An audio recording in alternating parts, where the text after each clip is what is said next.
Good morning, everyone. This is War in America. War in America. My name is Jonathan Warren.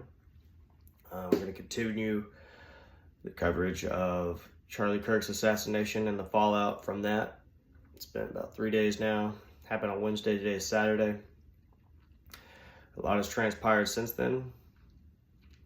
They caught the guy who allegedly assassinated him. He's a 22-year-old from Utah named Tyler Robinson. The official story is that he drove back home after the assassination, after stashing the gun in the woods.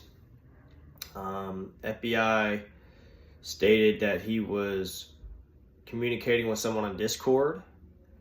Discord has repudiated that and denied that. So there's a discrepancy there.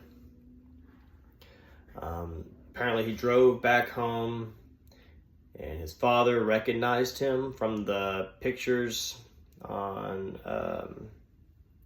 social media and the news, from the FBI, from surveillance cameras. And apparently his father was a veteran of the sheriff's department in that area, in that county, and allegedly detained him and turned him in, which is pretty fascinating in itself. There were engravings and writings on the shell casings, a couple of which said "Ciao Bella," and the other one said "Hey Fascist Catch." These kind of point to Antifa and anti-fascist movements. So certainly appears to be a left-leaning political operative of some kind. More, is coming out about that, and more questions remain as far as that goes. There were some other discrepancies that leave a lot of questions, such as the type of gun shown in the picture does not match what the FBI is claiming as the model used. There are gun experts denying that the caliber bullet would work with that gun. So there's some certain questionable facts there that need to be uncovered.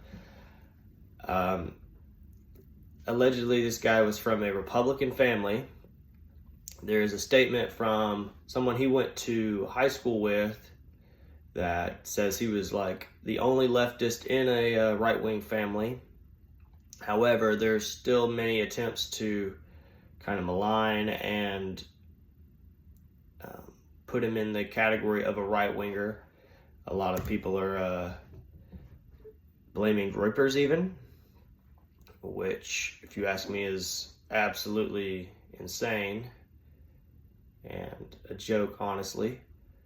But this is what the narrative is becoming. We're becoming split into two inverse realities, where people on the left are being fed this notion that he was a white nationalist of some kind, when it seems apparent, if this is the actual shooter, that he was influenced by elements on the left, namely Antifa.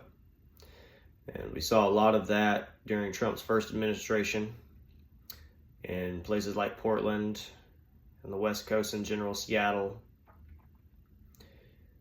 Minnesota, even during some of those Black Lives Matter riots.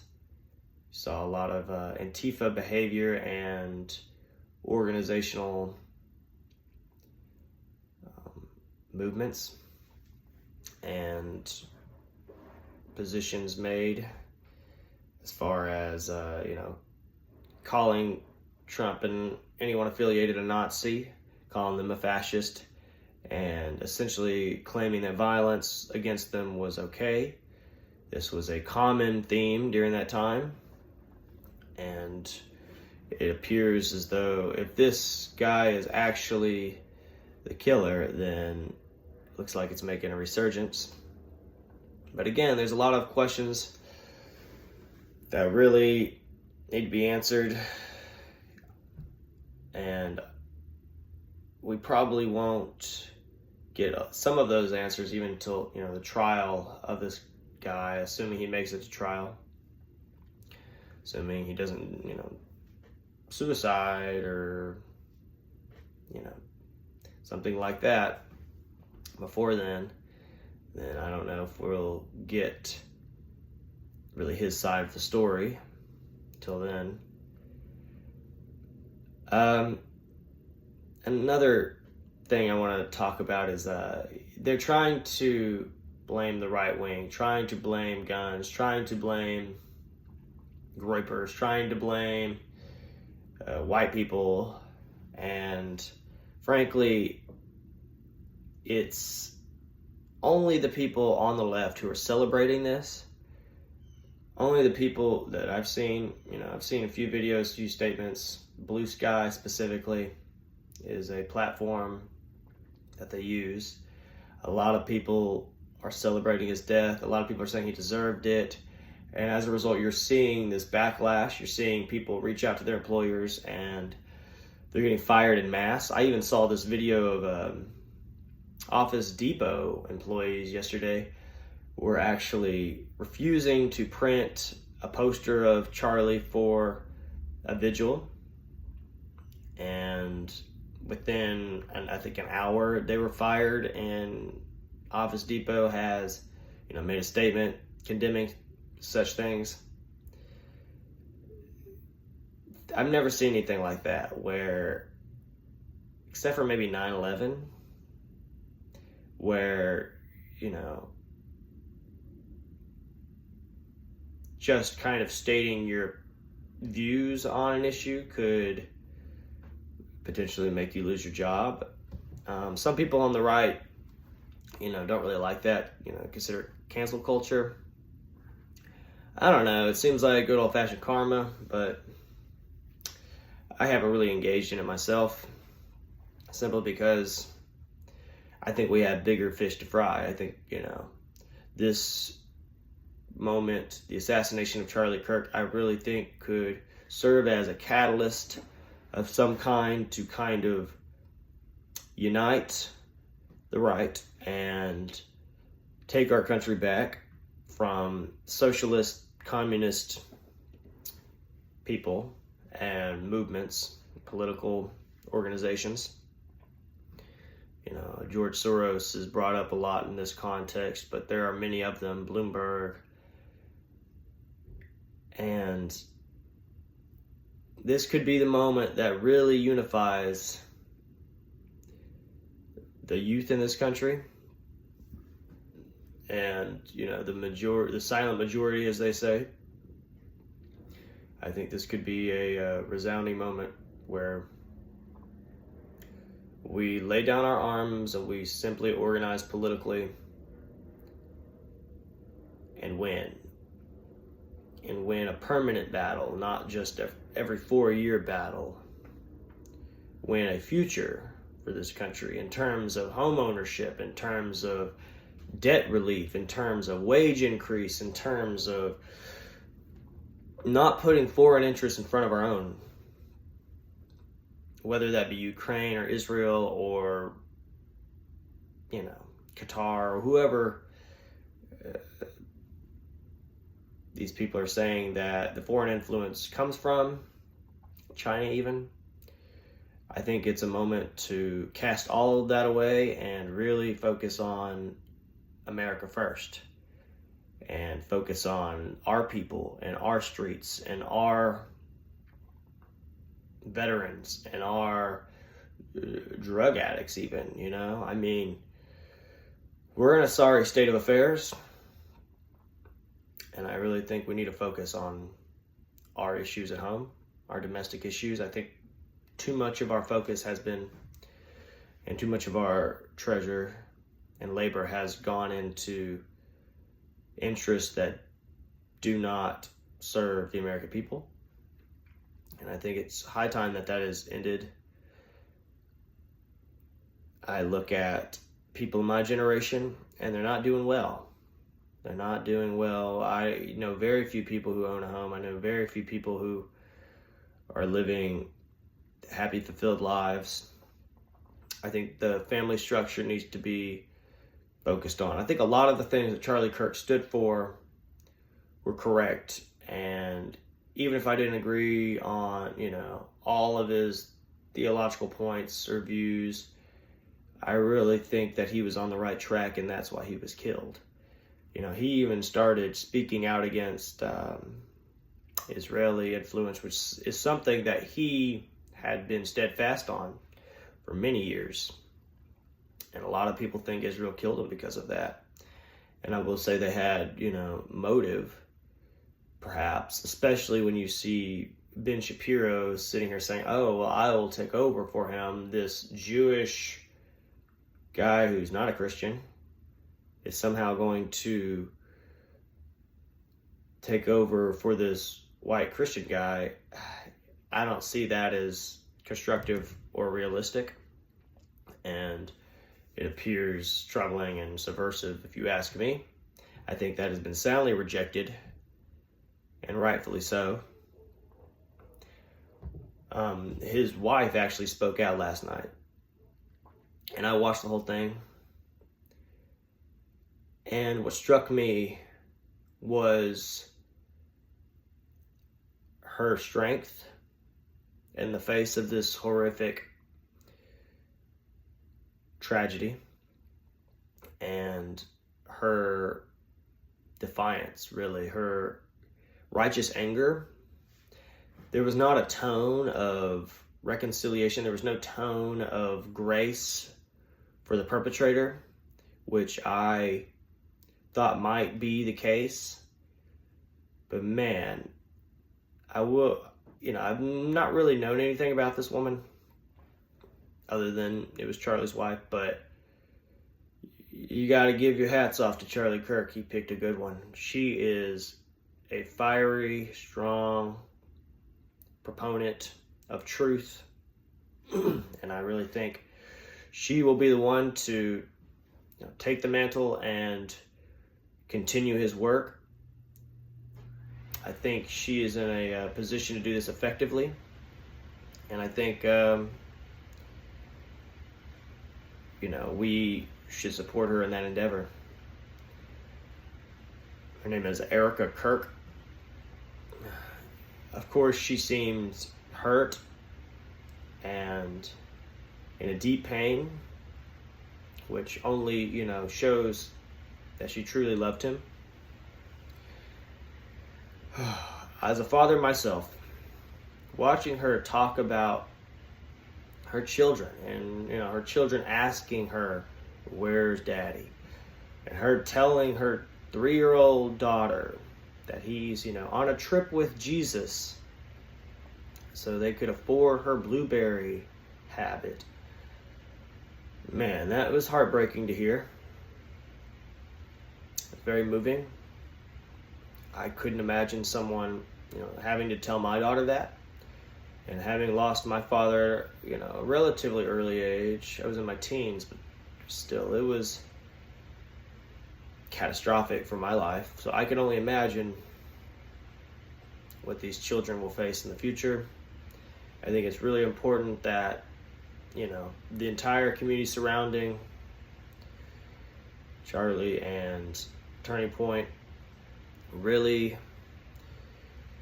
wrap their arms around these children for the next 20, 30 years and make sure that they know that their father died a hero, because he did.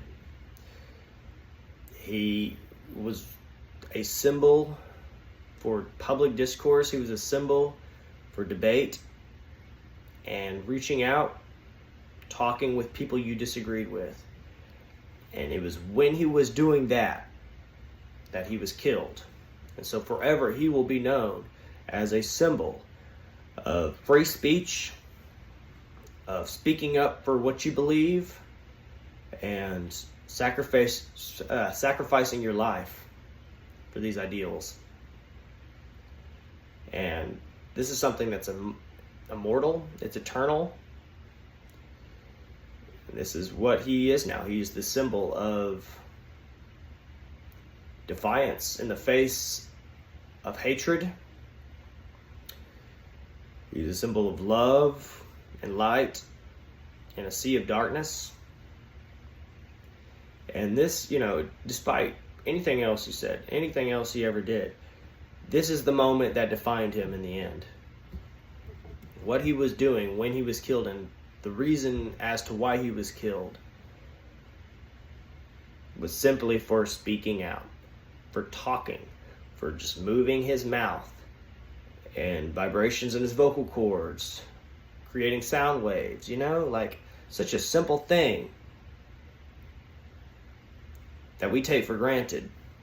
In many places around the world, you see this at threat. It simply does not exist in the Islamic world and the Arabic world. Free speech, you will get body parts cut off.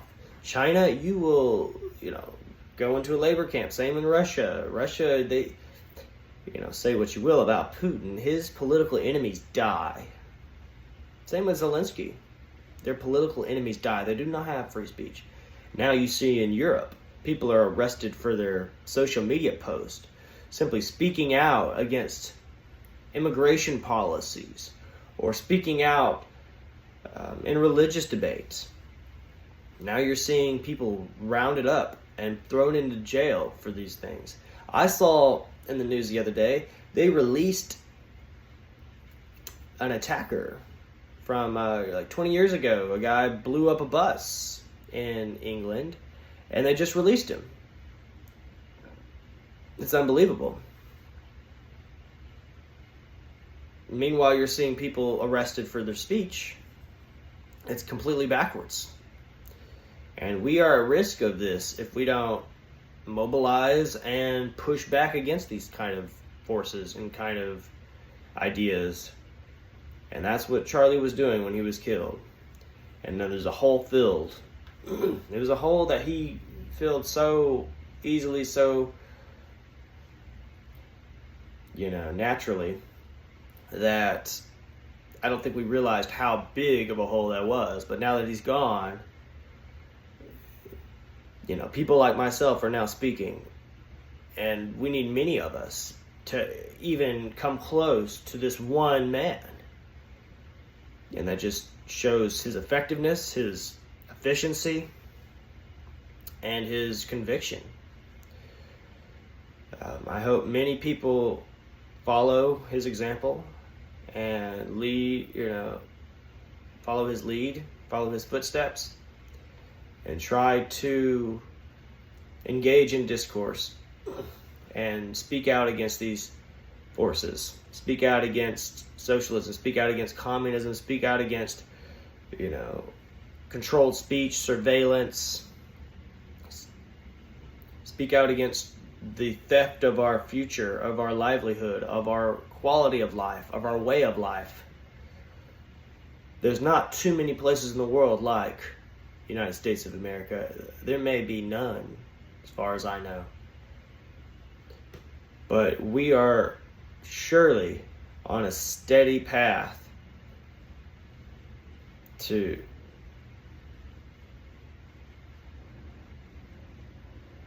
decreasing.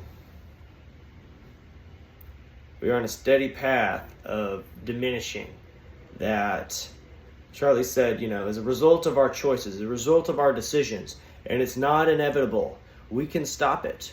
We can take our country back. We can save our country, and we can make sure our children and grandchildren enjoy the same freedom and enjoy the same quality of life that we did. And that should be the goal, to make sure our children live better than we do.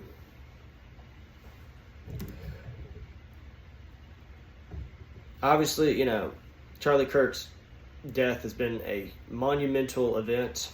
It has been a historical, course-altering event, and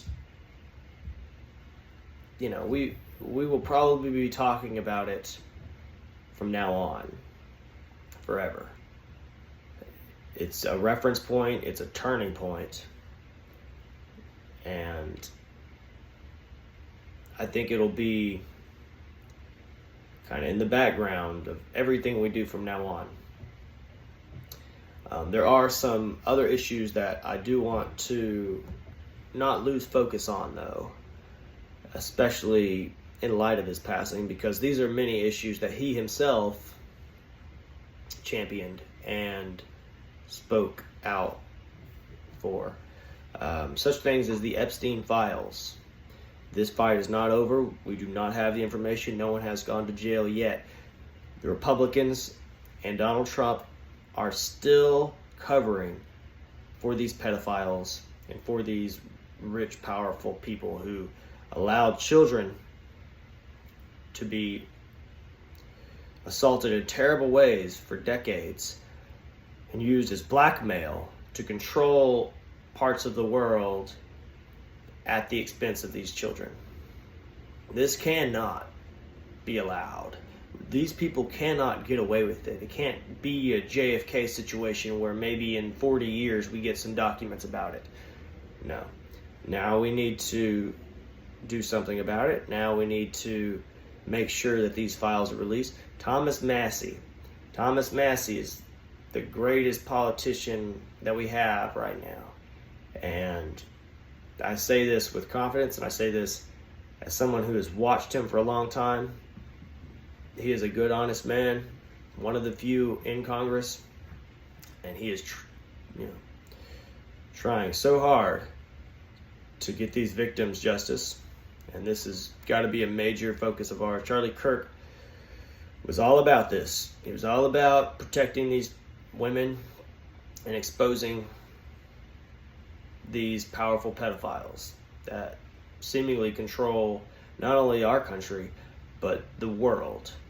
And they must be taken down. No matter what. They have to be. We cannot be a country that allows that. Or we don't deserve to exist. We don't deserve to have a future if we can't even do that. That is a basic and important thing that we must accomplish as a people. The leaders are not on our side when it comes to that. That is clear. They're donors, they're, bribe sources, they're blackmail sources, whatever it is that's keeping them from doing the right thing here. We cannot relent on this pressure. Epstein files must be disclosed. Not only that, people are going to have to go to jail. People are going to have to be convicted, or else we're lost. It's over. If we can't do that, then this country is failed. It's a failed state if we can't do that. Other things that are occurring right now, the Ukrainian war, the Israeli conflict. Israel struck Qatar a day or two before Charlie Kirk died, and this was the focus of the world. Now, obviously, it's kind of been put on the back burner, but we cannot forget that. We cannot forget that Israel attacked someone we call an ally, someone we call a partner, blatantly attacked him, and then didn't just kill Hamas members, killed members of the Qatar security. And these people were not guilty of the crimes that they're, assuming on Hamas, but yet they were struck anyways. So this is something that needs to be focused on, and there's got to be retribution for that. Israel cannot operate without consequence, especially when it comes to the United States of America. We cannot let this small group control us anymore. They clearly have had a disproportionate amount of influence on us, and clearly has not served our interests. It has harmed our position in the world. It has harmed our reputation, and we have got to stop being willing to give that up for what? To ethnically cleanse a small area We should have nothing to do with any of that. This is not in our interest. It is not going to help us at all. If anything, this is the last act of ours as a superpower, then that is just tragic.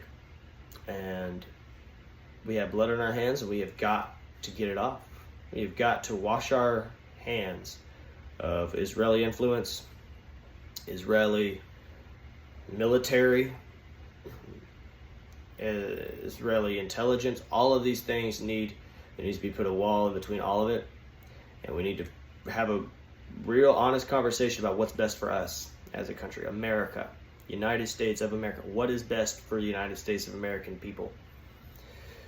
And I don't believe it's to sacrifice our lives, our money, our reputation for a country that so blatantly acts against our interests and does not take into consideration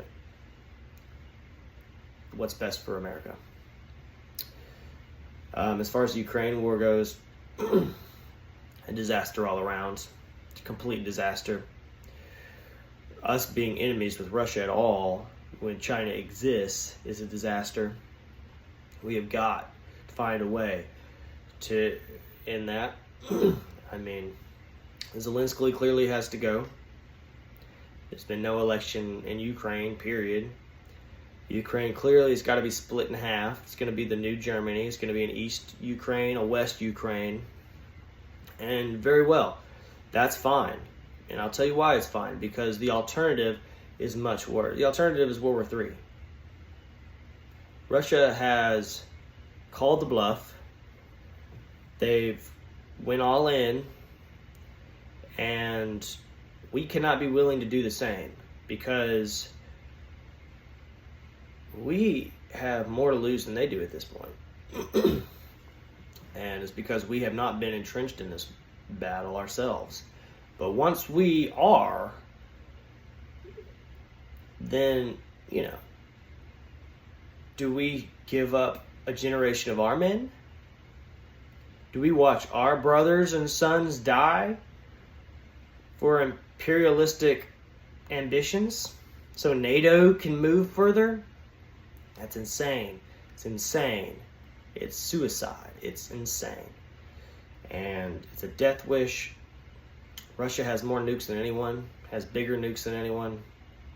We should not be saber-rattling with someone that we have so much in common with. They are the only other Christian majority, only other white majority superpower in the world. And we have much more to gain by aligning with them than we do opposing them, regardless of our differences. We're still, more alike than China. And so we look at Chinese cities, we're 20 years behind. Our only chance is to kind of isolate them economically and to have friends that are more powerful as a collective. Our alliances should be based on long-term threats and major threats. It should not be, picking little pieces of the Middle East and saying, oh, look, we got Syria now. That's a joke. Because the superpowers are consolidating right now. And if we don't do the same, then we're going to be left behind. We're already in such deep debt that, that alone serves as an existential threat. We've got to figure out our debt. We got to figure out our foreign policy. We need to focus on here. We need to get our inflation under control, our wages under control, and we've got to stop just blowing our GDP on blowing things up around the world. Right now, Trump administration is seemingly preparing for an invasion of Venezuela. Venezuela. This is a horrible, horrible idea, horrible mistake. Again, we have much more to gain by working with places rather than